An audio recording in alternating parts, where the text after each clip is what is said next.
We are looking at what is the meaning of this word and how to pronounce it correctly, both in English and in Korean. So the word in Korean means youngest sibling. So fans frequently refer to the youngest members of K-pop groups as this word, because this is the word for youngest sibling, so the youngest brother or the youngest sister. How do you say it though?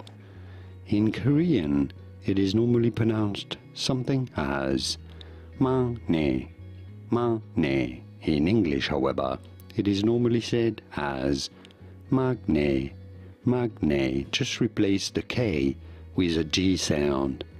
Maknae. Pretty straightforward once you know Maknae, and now you know it all. Here are more videos on how to pronounce more interesting names from K-pop music, K-pop groups members whose pronunciations aren't always obvious. I'll see you there to learn more. This includes a few Maknaes as well. Thanks for watching.